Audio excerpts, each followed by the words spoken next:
예, 또 한 주 잘 지내셨습니까? 건강한 모습으로 이렇게 뵙게 돼서 참 감사합니다.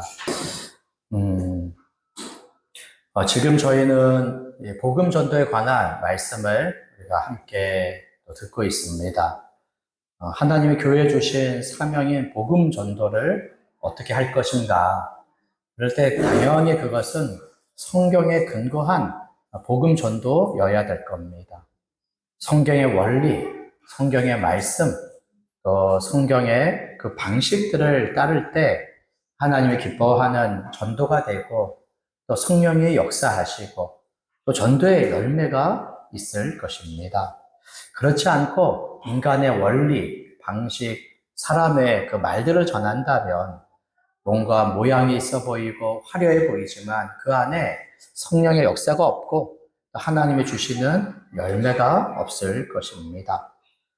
그동안 우리가 봤던 사도행전 9장에서 15장의 말씀을 통해서 우리가 봤던 하나님의 전도의 말씀을 다시 한번 정리해서 복음 전도의 동기, 또 그 말씀의 내용, 또 누가 그것을 감당할 것인가, 어떻게 그것을 감당할 것인지 그 원동력에 대해서 함께 말씀을 나눠보도록 하겠습니다.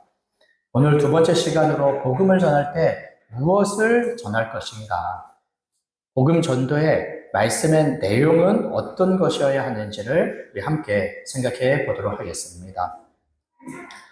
무엇을 전할지를 잘 알지 못한다면 입을 열 수가 없겠죠. 또 복음을 전하는 말을 알더라도 확신이 없으면 그 알고 있는 것을 또한 얘기할 수 없을 것입니다. 확신하여 말하기 위해서는 먼저 우리가 믿는 것이 무엇인지를 알아야 되겠죠. 그래서 복음의 말씀을 아는 사람이 또 그것을 확신한 사람이 복음을 비로소 전할 수가 있을 것입니다.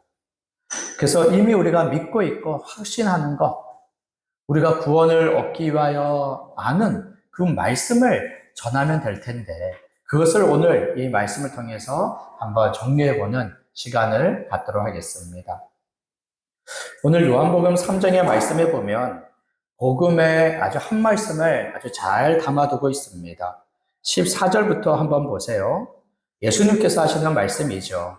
모세가 광야에서 뱀을 든 것 같이 인자도 들려야 하리니 이는 그를 믿는 자마다 영생을 얻게 하려 하심이니라. 예수님께서 자신을 통하여 하나님의 구원을 얻는 그 말씀에 있어서 먼저 모세의 이야기를 전해주고 있습니다. 모세가 광야에서 뱀을 든 것처럼 인자도 들려야 하리니 예수님이 직접적으로 자기가 자신의 죽음을 말씀해 주고 있지는 않지만 지금 광야에서 모세가 뱀을 들어 그것을 본 자들이 살게 된 것을 가지고 자신의 죽음을, 자신을 통한 구원을 사람들에게 말씀해 주고 있습니다. 하나님께서 이스라엘 백성들을 애굽에서 구원해 내셨을 때 그들을 자기의 백성으로 삼아 자기의 백성의 거처를 가나안 땅으로 삼으셨어요. 그래서 가나안 땅을 자기의 백성들이 살아갈 땅으로 삼으시고 그곳에서 자기의 백성을 두어 다스리시며 복을 얻게 하셨습니다. 가나안에서 세워지는 이스라엘 백성들의 그 나라는 하나님의 나라다라고 말할 수 있습니다. 하나님의 왕이 되시고 주가 되셔서 자기 백성을 통치하시는 하나님의 나라인 것이죠. 물론 그것은 완전하지 않았습니다. 그 땅도 완전하지 않고 그 백성들도 온전하여 하나님께 순종하지 않았어요. 그래서 가나안 땅에 세워지는 이스라엘 나라는 하나님의 나라의 모형이다라고 이야기를 합니다. 그리고 저들에게 선지자를 통해 메시아가 오면, 그리스도가 오면 마침내 하나님의 나라가 임할 것을, 그 실체가 드러나게 될 것을 약속으로 말씀해 주셨어요. 그때부터 이스라엘 백성들은 메시아 그리스도가 오기를 기다렸고 마침내 하나님의 나라가 오기를 그들은 기다렸습니다. 이렇게 하나님께서는 자기 백성들을 구원하여 하나님의 나라를 이루어 가실 때 가나안 땅에 들어가기 전에 광야에서 저들의 믿음을 시험하셨습니다. 광야는 아주 척박한 곳이죠. 당장에 그곳에 씨를 심을 수 없고 곡식을 거둬들일 수도 없습니다. 장사를 해서 돈을 벌 수도 없어요. 물건을 살 수도 없습니다. 아무것도 있지 않은 것이 광야 아닙니까? 그 광야에서 의지할 것은 하나님밖에 없습니다. 광야에서 기대할 것은 하나님밖에 없어요. 광야에서 오로지 하나님만 의지하도록, 그래서 하나님께 순종하도록 믿음의 시험을 하셨던 것입니다. 그럴 때 이스라엘 백성들은 어땠습니까? 오직 하나님만을 믿고 순종하는 이 시험에서 많은 유혹을 받게 되지요. 광야에는 가나안의 우상들이 많았습니다.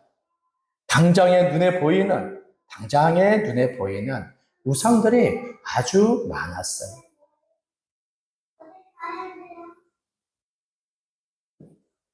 수많은 신들의 이름을 가진 그 우상들, 그들의 거대한 어떤 신상이라든지, 가나안의 많은 사람들이 섬기는 광경이라든지, 이 모든 것을 보면서 하나님이 아닌 우상들의 점점 마음을 빼앗기기를 시작했습니다. 또 가나안에 살고 있는 그 사람들의 풍속을 보면서 그것은 자기의 마음을, 생각을, 욕심을 더욱더 자극하고 불러일으키면서 그것을 통하여서 쾌락과 즐거움을 쫓는 그런 유혹들에 점점 빠져들기 시작했습니다. 하나님을 보기보다는 가나안의 우상들을 보기 시작했고, 또 하나님의 말씀을 듣기보다는 가나안의 풍속에 점점 쫓기를 시작했습니다. 하나님을 저버리고 거부하고 불순종하는 자들이 되어버렸어요. 그럴 때 하나님께서는 모세를 통해서 저들을 심판하시고 진노하셨습니다. 광야에서 하나님께서 불뱀을 보내어 그 심판하시고 진노하셨어요. 많은 사람들이 죽음의 그 고통 속에 하나님께 살려달라고 외칠 때에 하나님께서 구원의 은혜를 베풀어 주셨습니다. 그것은 바로 모세를 통해서 놋뱀을 만들어 그것을 높이 들므로써 사람들로 그 놋뱀을 보면 사람들이 뱀으로부터 구원받게 하셨어요. 이런 광경들은 우리 인간적인 생각을 볼 때 좀 어처구니가 없는 거 아닙니까? 지금 뱀에 물려 사경을 헤매고 그 큰 위협 속에 있을 때 놋뱀을 보면 산다는 것이 말이 됩니까? 어떤 사람들은 의심하고 어떤 사람들은 불신하며 그 모세의 손에 들린 놋뱀조차 보지 않았어요. 그리고는 여전히 그 죽음의 고통에 시달리고 두려워하고 있었어요. 그러나 하나님께서 모세에게 말씀하신 대로 하나님의 구원의 지혜와 능력을 의지하여 그 놋뱀을 본 자들은 뱀으로부터 구원을 얻고 죽음에서부터 생명을 얻게 됐습니다. 지금 예수님이 이스라엘 백성들에게 있었던 하나님의 구원의 그 일을 말씀하시면서 이제 하나님께서 온 세상에 구원의 은혜를 베풀어 주시는데 그것이 자기 자신을 통하여 이루어지는 구원이라는 것을 말씀하셨어요. 하나님이 정한 대로 구원자를 믿음으로 구원을 얻고 영생을 얻으리라 라고 말씀하셨지. 여기 15절 보세요. 모세가 광야에서 뱀을 든 것 같이 인자도 들려야 하리니 이것은 십자가의 죽음을 가리킵니다. 대속의 죽음이죠. 그것을 믿는 자마다 영생을 얻으리라 말씀하셨어요. 믿는 자마다 영벌에 처하지 않고 그 영벌에서 구원을 받아 오히려 영생을 얻는다라고 말씀하셨어요. 이 모든 일은 하나님이 세상을 사랑하심으로 이루어지는 구원이죠. 사랑에 충만하신 그 하나님께서 죄 가운데 머물러 하나님의 심판받는 세상과 온 모든 사람들을 구원하기 위하여 독생자를 주심으로, 그 독생자는 외아들이라는 의미일 뿐만 아니라 하나님과 같으신 분으로서의 외아들, 유일한 아들임을 이야기를 합니다. 바로 예수님이 하나님의 독생자죠. 하나님과 같으신 분으로서 유일한 아들입니다. 그를 믿는 자마다 멸망하지 않고 영생을 얻게 하심으로 하나님이 그 아들을 세상에 보내셨고, 그것은 세상을 심판하기 위함이 아니고 오히려 독생자 예수 그리스도를 통하여서 세상을 구원하기 위해서입니다. 이제 예수 그리스도를 믿는 자들은 죄로 말미암은 심판을 받지 않고 심판에서 구원함을 얻어 영생을 얻게 되지요. 그러나 하나님의 독생자 이름 예수 그리스도를 믿지 않는 자들은 자신의 죄로 인한 하나님의 심판을 피할 수가 없습니다. 이렇게 예수님께서는 구약에 하나님께서 구원하신 그 일을 가리켜서 이제 하나님께서 온 세상에 어떤 구원의 계획을 세우시고 죄인들이 심판에서 어떻게 구원을 얻을지에 대한 구원의 말씀을 많은 사람들에게 전해 주셨던 것입니다. 이 말씀들 안에서도 얼마나 하나님의 구원의 말씀이 담겨져 있습니까? 세상에 구원의 복음을 전한다고 할 때 이 안에도 얼마나 많은 하나님의 구원의 복음의 말씀이 담겨져 있습니까? 구원이라고 하는 것은 오로지 하나님의 은혜로 얻는 것이지요. 그리고 우리는 믿음으로 구원을 받습니다. 그럴 때 어떻게 하나님이 구원의 은혜를 베풀어 주십니까? 우리는 무엇을 믿음으로 구원을 받습니까? 이것을 위하여 우리가 알아야 할 것은 바로 하나님의 구원의 복음을 알아야 됩니다. 그리고 세상에 전파하는 것은 하나님의 구원의 복음을 전파해야 되죠. 구원의 말씀을 전할 때 첫 번째 우리가 생각할 것이 있습니다. 그것은 복음을 전할 때 성경에 근거하여 믿음을 갖고 구원을 얻도록 하나님의 복음의 말씀을 필히 전해야 된다라는 것입니다. 복음은 하나님의 복음이죠. 복음은 절대 사람에게서 나는 것이 아닙니다. 또 이 세상에서 사람들의 지혜로부터 들을 수 있는 것이 아니에요. 세상의 모든 사람들은 다 하나님 앞에 죄인들입니다. 그리고 하나님의 심판의 진노 아래 있습니다. 그러기에 구원은 우리에게서 나오는 것이 아니죠. 구원의 말씀도 우리에게서 나오는 것이 아니에요. 우리의 지혜에서 나오지 않고 세상의 어떤 지혜에서 나오는 게 아닙니다. 이 세상에서 찾아볼 수 없고 들을 수 없는 것이 바로 구원의 말씀이에요. 그것은 전적으로 하나님으로부터 오는 것입니다. 하나님이 구원을 베풀어 주시죠. 그래서 구원의 지혜는 하나님께 있습니다. 구원은 하나님으로부터 오죠. 구원의 능력은 오로지 하나님께 있어요. 그 하나님께서 구원의 지혜를 가지고 구원의 능력을 베풀어 주시는데 하나님께서 그것을 우리가 알 수 있도록 알려주셨어요. 구원의 복음의 말씀을 하나님께서 나타내 보여주셨습니다. 그것이 성경에 기록되어져 있어요. 성경에 근거하고 있는 것이죠. 그래서 복음을 전할 때 우리의 복음은 반드시 하나님의 말씀, 성경에 근거한 말씀이어야 됩니다. 하나님으로부터 오는 복음이 아니고 하나님의 말씀한 것이 아니고 결국 성경에 근거하지 않는 것이라면 그 복음이 구원의 능력이 있겠습니까? 그 안에 구원의 지혜가 담겨 있겠습니까? 그것은 전혀 하나님의 구원의 말씀이 아닌 것이지. 우리가 저 복음을 전할 때 우리의 복음은 철저히 하나님의 말씀, 성경에 근거한 것이 되어야 되지요. 그래서 내가 지금 전하는 말씀이 성경에 어디에 근거하고 있는지 그것을 분명히 해야 됩니다. 또 성경 전반에 걸쳐 있는 복음의 말씀이어야 되는 것이죠. 성경에 근거하는 복음의 말씀이 있을 때 우리는 확신이 있어요. 지금 내가 전하는 복음이 하나님의 말씀이고 하나님의 복음이다. 이 확신은 내 말의 어떤 지식이나 또 내 말의 조리나 또 사람들의 감동에 달려있지 않아요. 내가 전하는 복음의 말씀이 참되다라고 하는 것은 복음이 하나님의 말씀에 근거하느냐, 그것에 달려있는 것이죠.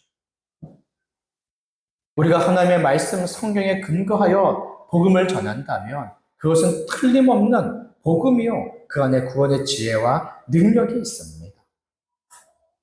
또 우리는 복음을 전할 때 믿음을 갖고 구원을 얻기에 아주 필수적일 뿐만 아니라 충분한 말씀을 전해야 됩니다.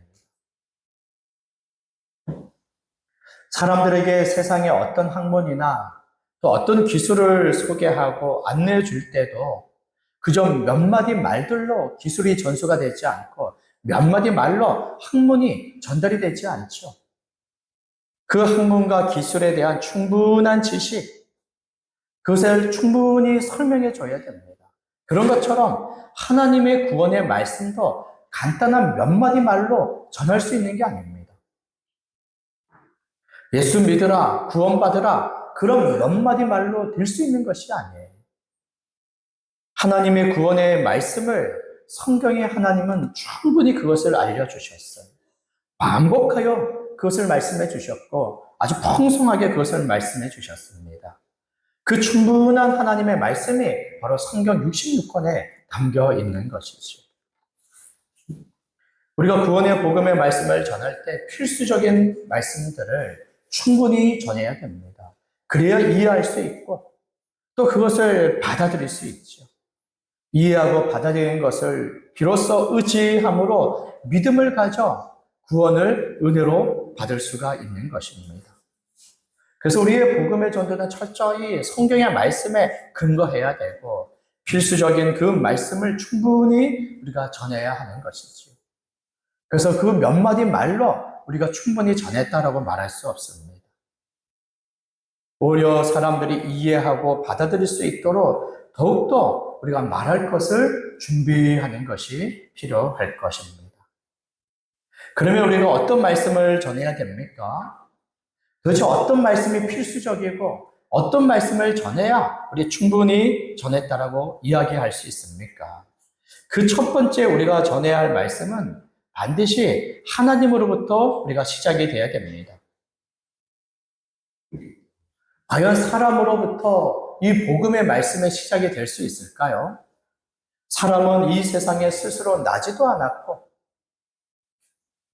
그리고 사람이 행한 어떤 일들을 죄라고 규정하고 그 죄에 대하여 심판이 있다고 얘기할 때 하나님을 얘기하지 않고 어떻게 사람을 이야기할 수 있습니까?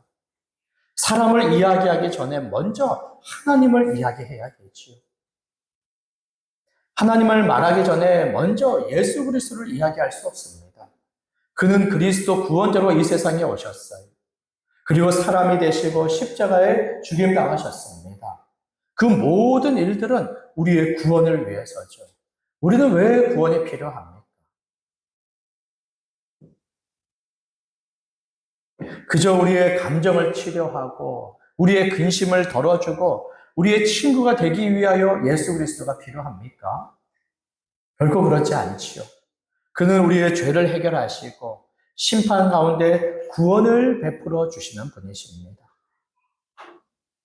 그럴 때 예수 그리스도로 말미암은 구원의 말씀을 우리가 복음의 말씀으로 먼저 시작할 수가 없어요.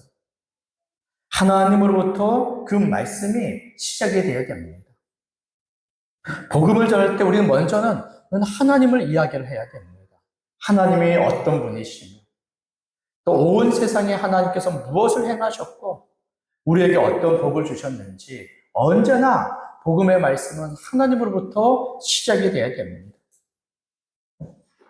그리고 사람과 그 죄에 대하여 예수 그리스도와 십자가의 구원에 대하여 그리고 믿음에 따른 회개와 순종의 말씀들이 바로 복음의 말씀 안에 들어가야 할 핵심적이고 필수적인 말씀이라고 할 수가 있습니다. 오늘 말씀에서도 보면은 복음의 말씀 가운데 바로 하나님을 먼저 이야기를 하죠. 하나님의 세상을 이처럼 사랑하사 독생자를 주셨으니 독생자 예수 그리스도까지 하나님께서 주셨다라는 것입니다. 또 17절에서도 하나님이 그 아들을 세상에 보내시고 세상을 심판하지 않으시고 구원하시고자 하시죠.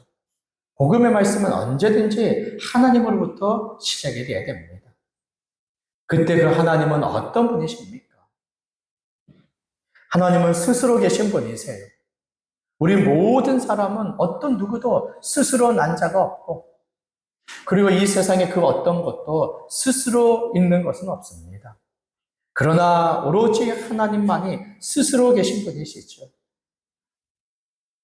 그리고 하나님께서는 그 선하신 뜻 가운데 온 세상 모든 것을 만드시고 그리고 하나님의 형상을 닮은 사람을 만드셨어요.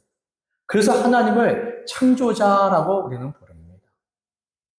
그리고 하나님은 온 세상과 모든 사람들에게 복 주시기 위하여 다스리세요.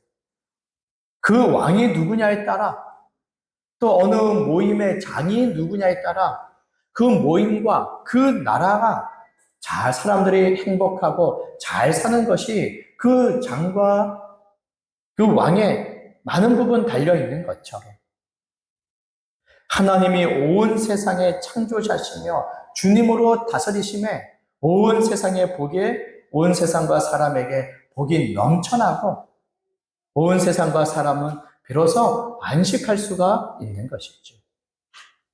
하나님은 창조자이십니다. 하나님은 주님이세요. 온 세상 모든 것을 만드시고 사람을 만드시고 다스리시며 복을 베풀어 주십니다. 하나님은 모든 창조를 마치시고 안식하실 뿐만 아니라 온 세상에서 복 주심으로 안식하는 분이시죠. 하나님의 지혜, 능력, 그 모든 것이 완전함으로 하나님이 창조하신 세상과 또 세상의 다스림이 아주 완전했습니다. 완전하신 하나님은 모든 영광 받으시기에 합당하신 분이시죠. 그래서 하나님은 온 세상으로부터 찬양을 받으시고 모든 사람들로부터 찬양과 예배를 받으시기에 합당한 분이시며 예배와 영광 받으시기를 기뻐하시고 즐거워하시죠. 죄가 세상에 들어오기 전에는 온 세상 만물이 하나님의 통치 가운데 순종하며 모든 사람이 하나님께 순종하고 예배하며 모든 것이 온전하였고 모든 것에 안식이 차고 넘쳤습니다. 하나님께서는 사람을 지으셨어요. 그리고 사람으로 하여금 전적으로 하나님을 믿어 순종함으로 하나님이 주시는 안식을 누리기를 원하셨습니다. 그 사람들은 스스로 난 사람이 아무도 없습니다. 모두가 하나님으로부터 지음받은 피조물이지요. 그 피조물은 원래부터 연약함이 있고 피조물들은 날 때부터 하나님을 의지하고 의존하여 비로소 살아갈 수 있는 사람들입니다. 그래서 창조자이시고 주님이신 하나님에 대한 믿음에 따른 순종함으로 그들은 하나님이 주시는 안식으로 살았어요. 하나님을 섬기고 그 말씀에 순종하며 살아가는 것이 거룩이고 그리고 선이고 의로움 아니겠습니까? 그럴 때 사람은 하나님 앞에 그 스스로 하나님같이 되려고 했고 하나님을 거부하고 그 자기 마음대로 살아가는 죄를 지으며 살아갔습니다. 이것을 우리는 죄의 본질이라고 이야기를 하죠. 하나님의 창조, 다스림, 하나님의 베푸시는 복, 그 이후에 우리가 전할 것은 바로 사람에 관한 것입니다. 우리 사람이 하나님으로부터 지음받았고 어떤 존재로 살아가는 것이 마땅한지를 우리가 이야기하고는 우리 사람이 하나님 앞에 범죄하였다라는 것이죠. 스스로 하나님같이 되려고 했고 또 하나님을 거부하고 불순종하며 자기 마음대로 살아가는 그 죄를 짓고 살아갔습니다. 첫사람 아담의 그 행함이 바로 이 모든 것을 보여주고 있습니다. 하나님은 거룩하시지만 사람은 범죄함으로 그 거룩함을 잃어버렸어요. 첫사람 아담과 여자가 함께 범죄한 후에 자신의 벌거벗음을 보고 부끄러움과 수치를 느끼고 그리고 하나님을 피하여 도망가지 않았습니까? 그 모든 것은 그 자신이 하나님 앞에 가졌던 거룩함을 잃어버렸기 때문입니다. 죄를 범하여 수치와 부끄러움에 하나님 앞에 나설 수 없었기 때문에 그래요. 하나님께서는 죄 있는 자들과 도저히 함께할 수 없고 그 공의로우심으로써 죄를 범한 자들을 반드시 심판하시는 그 하나님이죠. 이런 사람에 대하여 성경이 말씀하는 것은 모든 사람이 죄를 범하여 하나님의 영광에 이르지 못한 자가 되었다라는 것입니다. 율법 행위로 의롭다함을 얻을 자 한 사람도 없기에 모두가 하나님의 심판 아래 있음을 성경은 이야기해 주고 있습니다. 성경에서는 죄의 본질을 사회적으로 이야기하지 않습니다. 사람들과의 관계 속에서 어떤 죄를 지었는지 먼저 그것을 이야기를 하지 않아요. 사람들의 관계 속에 사람에 대하여 짓는 죄도 분명히 죄이지만 그러나 하나님이 먼저 다루시는 것은 하나님과 관계 속에 하나님 앞에서 어떻게 행하였느냐라는 것입니다. 모든 사람은 하나님 앞에 죄를 범했어요. 하나님의 주되심을 거부하고 스스로 하나님이 되며 자기 마음대로 살아가며 하나님 앞에 수많은 죄들을 범하고 살았습니다.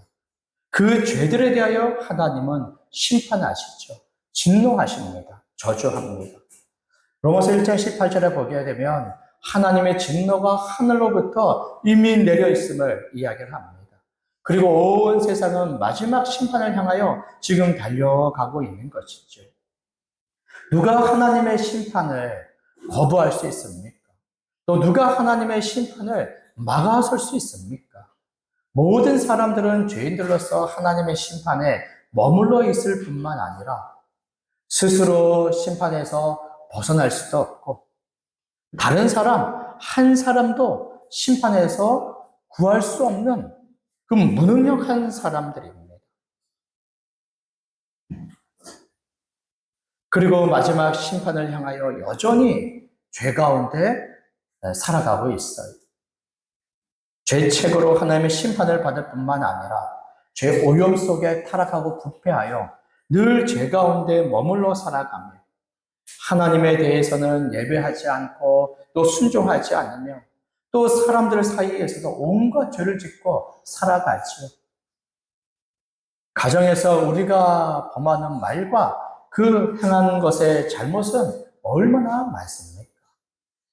또 사람들의 관계 속에서도 우리는 얼마나 자기중심적으로 이기적으로 자기만을 위하여 살아감으로써 사람들에 대하여 무정하고 또 사람에 대하여 무관심한 온갖 미움과 다툼 속에 우리가 살아가고 있습니까? 스스로 범죄하여 하나님의 복을 다 잃어버리고 스스로 하나님의 심판을 자초하고 그러면서도 심판에서 구원할 능력이 없는 자로 살아가는 것이 우리 모든 사람들이죠. 이렇게 성경은 하나님에 대하여 이야기를 합니다. 그리고 우리 사람들에 대해서 이야기하죠. 이런 와중에 하나님께서는 그 크신 사랑과 또 크신 자비와 그 은혜로 우리를 구원하실 그 계획을 세우십니다. 창세 전부터 그 계획을 세우시고 아담의 범죄할 때 그 뜻을 세우시고 하나님께서는 그 뜻을 한 번도 포기하지 아니하시고 한 번도 취소하지 아니하시고 창세전부터 정하시고 우리의 범죄하실 때 정하신 그 뜻에 따라 구원의 일을 시작하시죠. 그 일이 바로 하나님의 아들 예수 그리스도 안에서 이루어지게 되는 것입니다. 먼저 말씀드린 것처럼 구원은 결코 사람들로부터 나는 것이 아닙니다. 사람에게는 구원의 지혜가 없고 구원의 능력이 없어요. 왜냐하면 사람은 하나님 앞에 범죄한 죄인으로서 하나님의 심판의 대상이지 스스로 구원하며 다른 사람을 구원할 수 있는 그런 이들이 아닙니다. 그래서 구원은 전적으로 하나님으로부터 오지요. 그래서 구원의 복음은 하나님의 복음인 것입니다. 오직 하나님에 관한, 하나님에 대한 복음인 것이죠. 하나님께서는 그 구원의 계획을 세우시고 그 뜻을 이루실 때 바로 삼위 하나님으로서 그 뜻을 정하시고 삼위 하나님으로 그 구원을 이루시며 그 일들을 베푸십니다. 구원 경륜 가운데 하나님께서 그 구원의 계획을 세우시고 자기 아들을 그리스도로 삼으시죠. 하나님께서는 자기 아들 예수님을 그리스도 구원자로 삼으세요. 구원자로 삼아 세상에 보내시죠. 오늘 여기 16, 17절에 보니까 하나님이 독생자를 주셨고 또 그 아들을 세상에 보내셨다라고 말씀하십니다. 세상의 모든 사람들은 죄인이며 심판의 대상이죠. 결코 구원자가 없습니다. 구원자라고 이름하고 구원자로 나서는 모든 이들은 다 가짜입니다. 다 가짜예요. 죄인 주제에 어찌 자신을 구원자라고 이야기를 합니까? 자기 한 사람조차 구원할 수가 없어서 여전히 죄 가운데 머물러 있고 여전히 죽음 가운데 머물러 있는 이가 어떻게 스스로 구원자라고 이야기할 수 있습니까? 죄를 해결할 수 없고 죽음을 해결할 수 없는 것이 바로 죄인이라고 하는 그 증거라고 말할 수 있습니다. 그래서 하나님께서 구원자를 보내어 주신 것입니다. 하나님께서 그리스도를 보내어 주신 거예요. 구원자 그리스도는 절대적으로 하나님으로부터 오는 것이지요. 하나님께서는 자기 아들을 그리스도 구원자로 삼으셨어요. 그리고 세상에 보내어 주신 것입니다. 그 구원자의 자격은 사람이어야 되죠. 왜냐하면 사람만이 죄를 대신하여 그 값을 치루어서 죄인을 구원할 수 있기 때문에 구원자 그리스도는 반드시 사람이어야 됩니다. 짐승도 대신할 수가 없죠. 천사도 대신할 수가 없어요. 오로지 사람만이 사람을 대신하여 그 죄값을 대속할 수 있기 때문에 구원자 그리스도는 반드시 사람이어야 됩니다. 그래서 하나님께서 독생자 예수를 사람으로 보내주신 거예요. 사람으로. 여기 독생자를 주셨다, 또 세상에 보내셨다는 것은 사람으로 보내주신 것입니다. 구원자 그리스도는 반드시 사람이어야 되죠. 그것뿐만이 아닙니다. 그는 죄 없는 자가 되어야 되는 거예요. 그저 사람이면 아무나 죄인들의 죄를 대속할 수 있습니까? 대속할 수가 없죠. 죄 있는 자들은 자신의 죄에 대한 죄값을 모두가 받아야 되기 때문에 다른 사람의 죄를 대신할 수가 없습니다. 대신하려면 죄 없는 자, 어떤 점도 어떤 흠도 없는 아주 거룩하고 의로운 자여야지만이 다른 사람의 죄를 대신할 수가 있죠. 그런 사람이 어디 있습니까? 그래서 세상에 사람으로 오신 예수님께서는 사람들의 죄를 대속하기 위하여 죄 없는 자여야 되는 거예요. 그래서 예수님께서는 죄를 짓지 않기를 애를 쓰셨습니다. 사람으로 애쓰신 거예요. 우리는 얼마나 죄를 쉽게 짓습니까? 마음에 작정했다 하더라도 얼마나 죄를 쉽게 짓습니까? 그러나 예수님께서는 죄를 짓지 않기 위하여 아주 애를 쓰셨어요. 유혹이 오고 하나님의 시험이 있을 때 예수님께서는 죄를 짓지 않기를 아주 애를 쓰셨습니다. 육신의 모든 연약함과 모든 고통을 다 가지고 있음에도 불구하고 그 모든 것을 다 경험함에도 불구하고 예수님께서는 죄를 짓지 않기를 애를 쓰셨어요. 그리고 죽음에 이르기까지 하나의 죄도 예수님은 짓지 않으셨지. 그것뿐만 아니라 예수님께서는 모든 하나님의 말씀에 순종하셨습니다. 그것은 동전의 양면같이 늘 함께 가야 하는 것이죠. 죄를 짓지 않아야 할 뿐만 아니라 모든 하나님의 말씀에 순종해야 되지요. 예수님은 하나님의 말씀에 순종하기를 아주 힘쓰셨어요. 어릴 때부터 가정 안에서 부모의 모든 말씀에 순종하셨고, 하나님의 뜻에 순종하셨고, 마침내 공생애가 시작될 때 온 세상을 구원하기 위한 고난과 죽음의 잔을 마셔야 하는 그 일에 이르기까지 예수님께서는 하나님의 말씀에 오로지 순종하셨습니다. 그 순종하심으로 예수님은 사람이면서도 또한 의인이셨어요. 우리 가운데 누가 사람이면서 의로운 자가 있습니까? 우리는 다 죄인들이죠. 그러나 예수님은 죄 없으신 하나님 앞에 완전히 의로우신 아주 유일하신 의인이십니다. 한 사람 그리고 한 의인으로서 예수님께서는 사람들의 죄를 대신하면서도 그저 한 사람에 불과하다면 한 사람의 죄만 대속할 수가 있을 것인데 예수님께서는 하나님의 아들 하나님으로서 그의 순종 그리고 그의 대속은 무한한 능력이 있어서 그를 믿는 모든 사람의 죄를 죄사하기에 이르고 그를 믿는 모든 사람을 의롭다 하기에 이를 만큼의 그런 능력을 가지신 분이시지요. 예수님은 하나님이 세우신 그리스도 구원자이시며 완전한 사람이시며 의인이시며 하나님의 아들이시므로 오로지 예수님만이 유일하게 그리스도 구원자가 되시는 것입니다. 이런 예수님의 인격뿐만 아니죠. 인격을 가지신 분으로서 그는 우리의 구원을 위한 모든 일들을 다 행하시고 이루신 분이십니다. 예수님은 사람이 되셨어요. 성육신 하셨죠. 그 성육신은 동령녀에게 나시고 성녀로 잉태되신 것입니다. 예수님의 성육신, 동령녀 잉태와 성령의 잉태하심이 없으면 예수님은 결코 그리스도가 되실 수가 없었어요.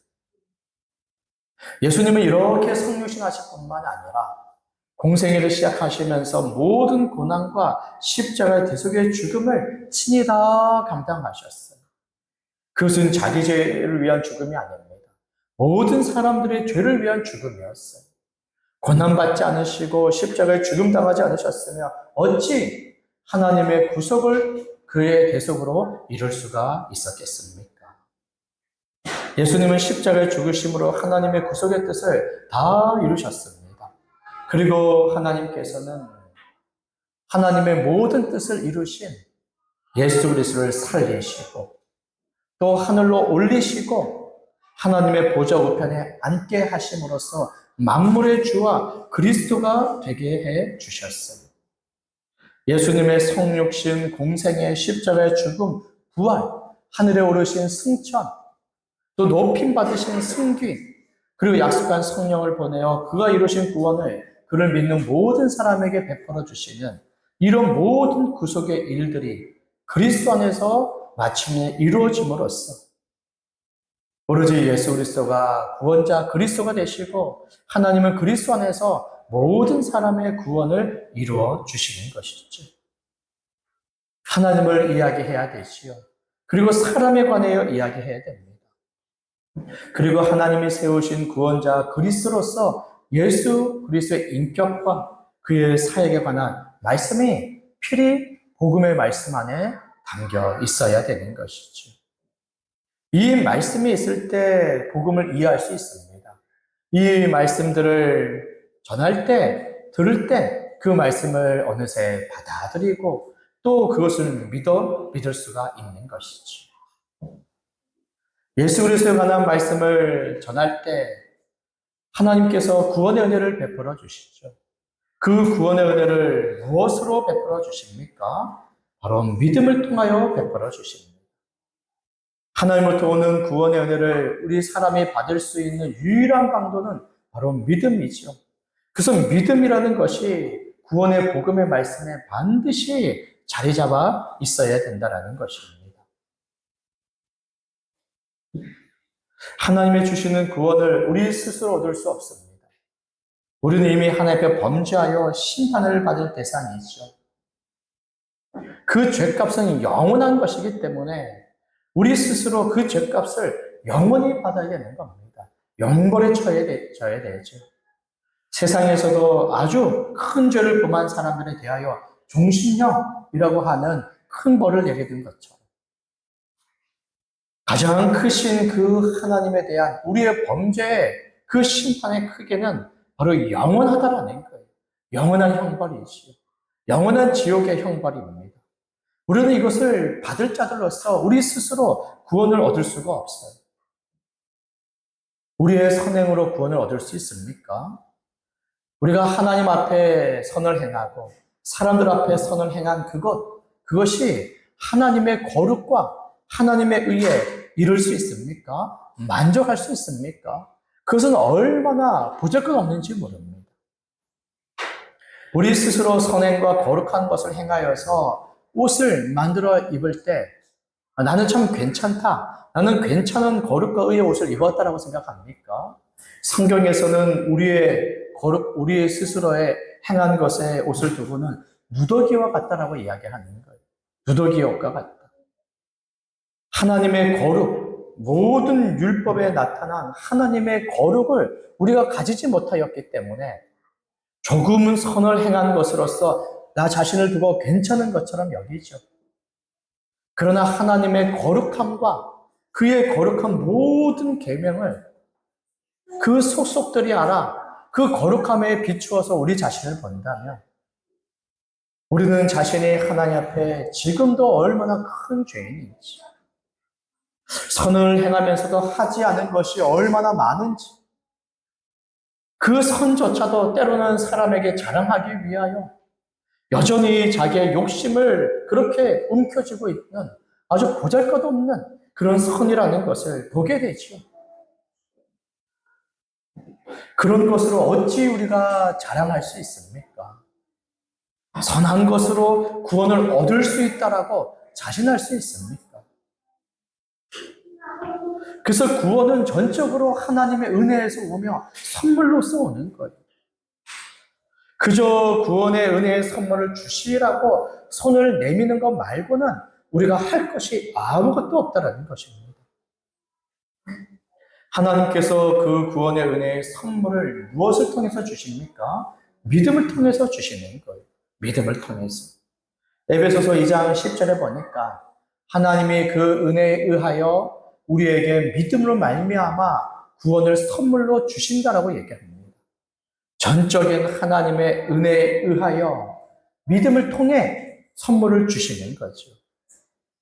믿음의 손을 내밀어 주셨다고 해서, 받았다고 해서 내가 믿음의 손 내민 것을 자랑할 수조차 없는 거예요.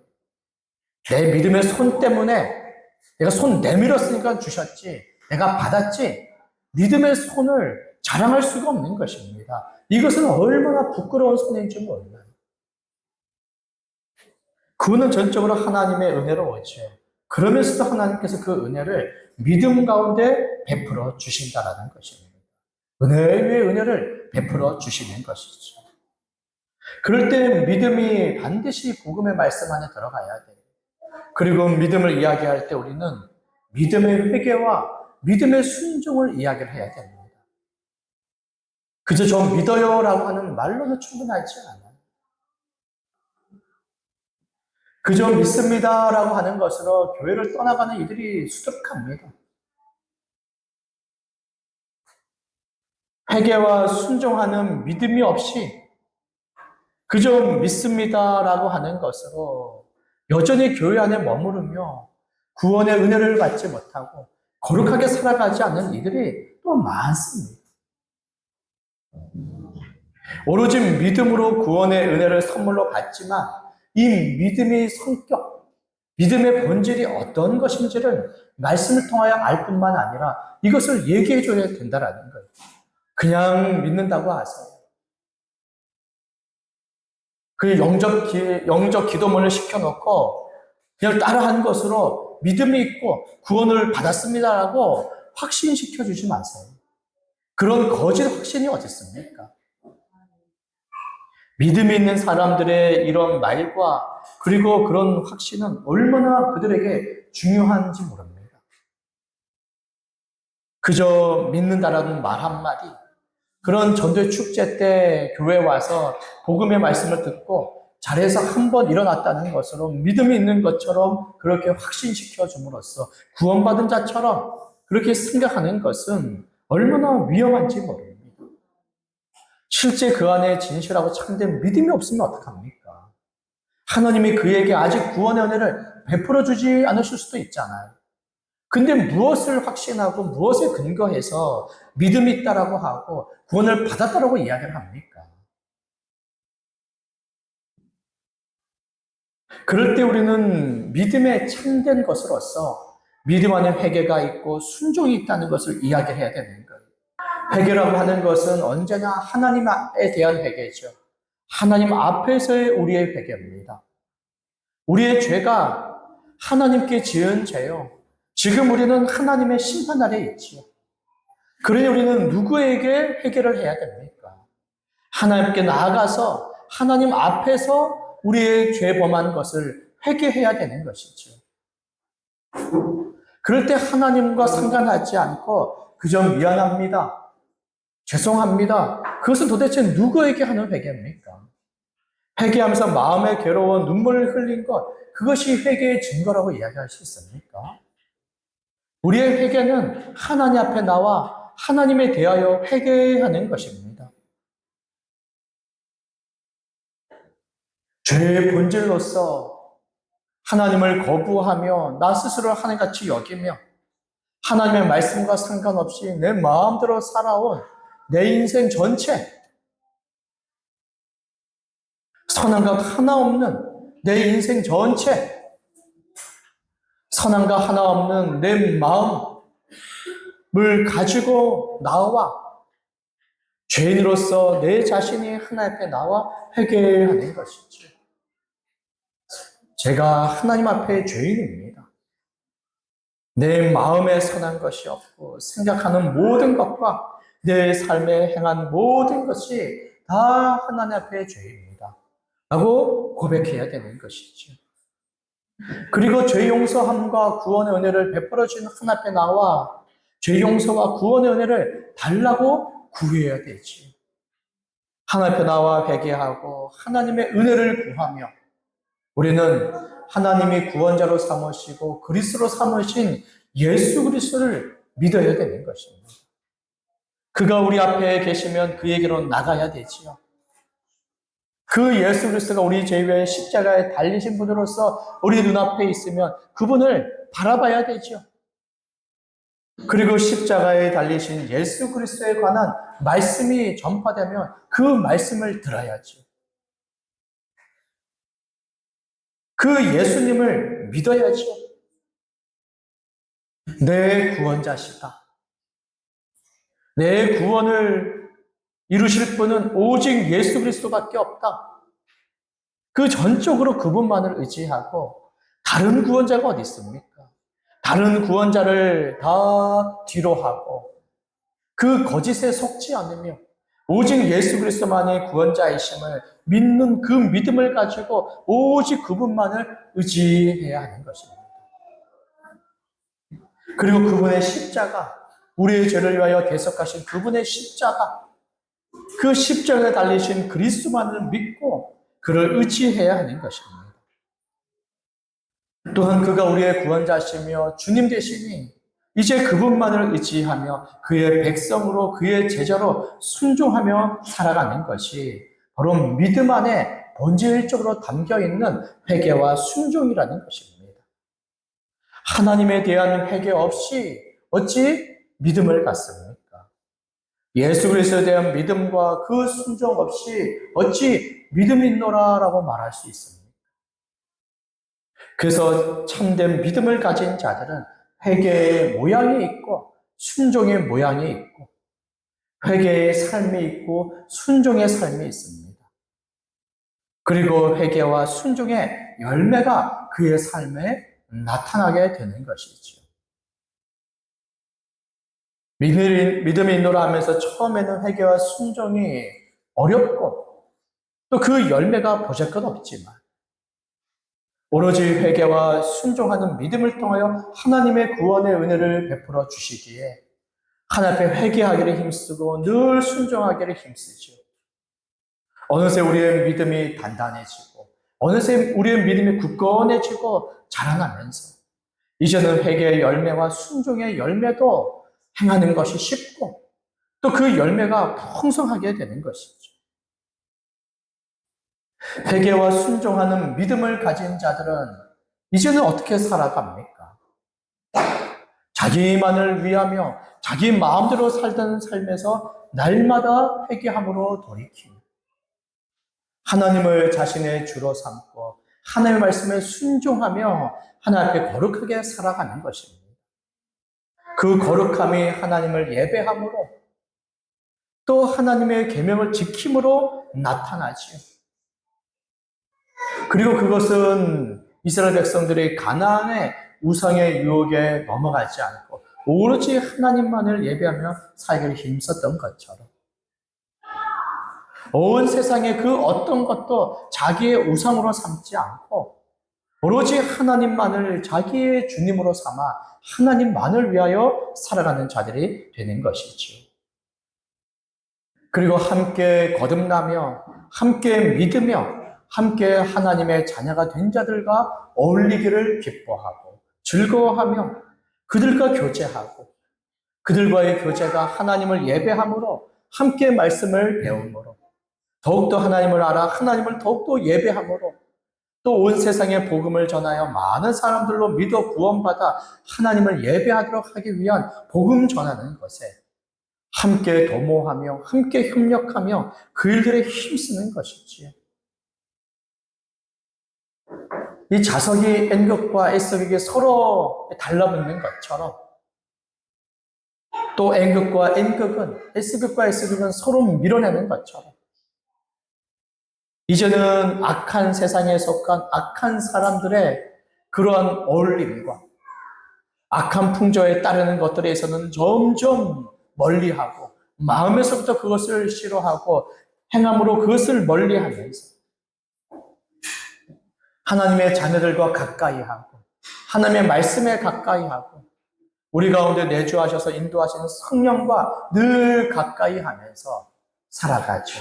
그 일들이 한 지역의 교회 공동체 속에서 이루어지게 되는 것입니다. 이렇게 믿음에 따라 회개하고 순종하는 자들은 한 지역 교회에 속하여서 믿음의 권속들과 함께 하나님을 예배하며 그 하나님을 기쁘시게 하는 일들로 함께 살아가죠. 이런 모양이 나타나게 되는 것입니다. 그것을 통해서 믿음의 확실한 증거로 삼게 되는 것이죠. 지금 우리는 어떤 말씀들을 나누고 있는 겁니까?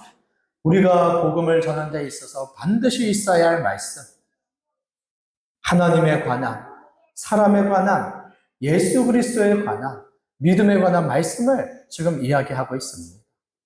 이 말씀들을 우리가 이야기해 줘야 되죠. 하나님을 이야기함으로써 하나님을 알고 하나님을 예배해야 되는 줄 알고 또 하나님께 순종해야 될 줄 알고 그렇지 못한 자임을 깨닫게 되지요. 그리고는 공의로우신 하나님의 심판 가운데 있어서 그 두려움 속에 하나님의 구원의 은혜를 구하고 회개함으로 나오고 하나님이 정하신 예수 그리스도를 구원자로 삼아 예수 그리스도를 믿는 믿음으로 나오고 진실한 회개와 믿음이 그 안에서 바로 역사하게 되는 것이죠. 이 말씀들을 우리가 믿고 이 말씀들을 전해야 할 것입니다. 우리가 좀 필요한 것은 이 구원의 복음의 말씀들을 아주 간략하게 정리하는 것입니다. 그 핵심적인 것들을 빠뜨리지 않고 필수적인 그 말씀들을 간략하게 전하는 거예요. 그리고 그것을 전하는 것이 필요하죠. 이것을 위한 좋은 도구가 있으면 좋겠습니다. 좋은 도구.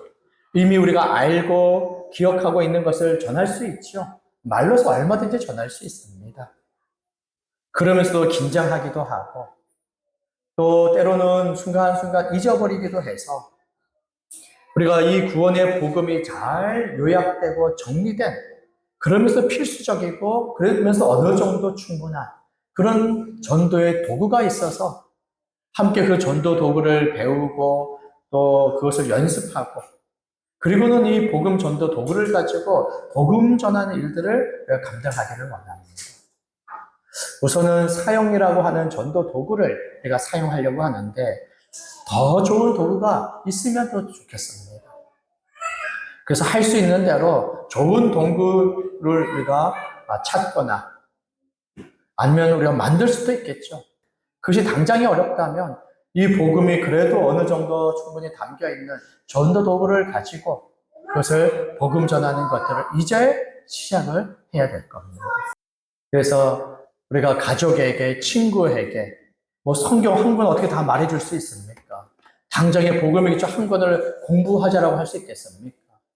먼저는 시급하게 10분, 20분, 30분 얼마든지 간략한 이 복음의 말씀을 우리가 전해야 되겠죠. 곧 그것이 선정이 돼서 교육하고 연습할 때 기꺼이 참여하면서 복음 전하는 자들로 잘 준비되기를 바랍니다. 우리가 이 복음의 말씀의 내용들을 우리가 가지고 있으면서 어떤 마음과 자세로서 이 복음을 전해야 되겠습니까? 오로지 성경에 근거하여 하나님의 복음을 전하면서도 사람들의 복음, 거짓된 복음을 늘 경계해야 됩니다. 하나님에 관하여 또 우리 사람에 관하여 예수 그리스도에 관하여 믿음에 관하여 얼마든지 우리는 사람의 생각을 받아들일 수 있습니다. 우리 안에서도 이런저런 의심이 생기고 우리의 무지와 우리의 교만함을 가지고 하나님의 말씀을 우리 스스로도 가감할 수 있다는 것을 염려하셔야 됩니다. 그래서 하나님이 가르쳐 주신 이 하나님의 복음의 말씀을 굳게 지키면서도 다른 복음을 경계해야 되지요. 내 말들 중에 혹시나 다른 복음이 없을까 말하기를 주저해야 됩니다. 주저하면서도 아예 말에 실수하고 잘못할까봐 말을 안 하면 안 되겠죠. 그래서 얼마나 어리석고 복음 전도에 있어서 우리가 마음을 닫는 것입니까?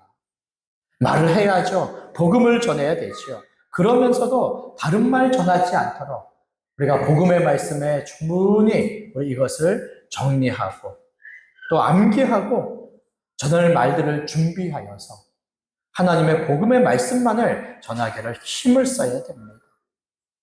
그러면서도 다시 한번 충분히 복음을 전하려고 해야 됩니다. 간단한 몇 마디 말들에 만족하시면 안 돼요. 그 지식이 부족해서 그렇습니까? 확신이 없어서 그렇습니까? 아니면 그 말들마다 부끄러움이 있습니까? 우리가 앞서 나누었던 하나님에 관한 말씀 속에 부끄러움이 있습니까? 그는 스스로 계시며 창조자시며 주님이시며 다스리시며 온 세상에 복 주시는 분이라고 하는 그 말씀에 부끄러운 것이 있습니까? 예수 그리스도가 부끄럽습니까? 그의 동정녀 잉태, 성령으로 나시며 고난받고 십자가에 죽음당하심에 부끄러움이 있습니까? 그의 부활하심, 하늘에 오르셔서 만물의 주가 그리스도 되신 것에 사람들이 이해하지 않고 받아들이지 않고 동조하지 않는다고 해서 부끄러움이 있습니까? 예수님께서는 내 이름을 부끄러워하는 자들은 나도 그를 부끄러워하리라고 말씀하셨어요. 어찌 그것을 다 감당할 수 있습니까? 그것은 결코 부끄러운 것이 아니에요. 사도 바울도 내가 복음을 결코 부끄러워하지 아니하노니 그는 얼마나 예수 그리스도와 그 복음을 자랑하노라라고 말하는지 모릅니다. 나는 오로지 십자가에 달리신 그리스도만을 알기를 원하고 나는 십자가에 달리신 그리스도만을 자랑하겠다라고 이야기했습니다. 그를 구원한 하나님, 그를 구원한 예수 그리스도가 우리도 구원하셔서 우리도 동일하게 자랑할 만한 이름이 되는 것이지. 여기 앞에 보세요. 우리는 예수 그리스도의 십자가만을 자랑한다. 이 자랑하시기를 바랍니다. 조금도 부끄러워하지 마세요. 지금 내 복음을 전하려는 마음과 전하는 말들과 지금 내 자세와 태도들을 따져보세요. 내 무지함이 있는가, 확신함이 없는가, 그리고 부끄러워하는가. 그 걸리는 것들을 우리가 다시 바꿔야 됩니다.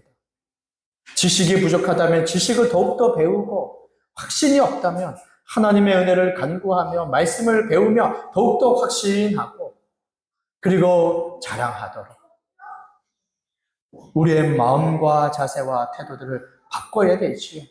그리고는 충분한 복음을 전하려고 애를 써야 됩니다. 우리 성도님들도 주변에 가족이 있지 않습니까? 기도해야죠. 하나님의 은혜를 구해야죠. 그러나 기도로 모든 일이 다 되는 게 아닙니다. 복음 전도는 하나님의 은혜와 성령의 능력을 간구하는 기도와 함께 복음 전하는 것으로 그 열매가 맺어집니다. 복음을 전하지 않고 기도하는 것만으로 그가 복음을 스스로 알아서 깨우쳐서 믿음을 갖고 구원 은혜를 받는 게 아닙니다.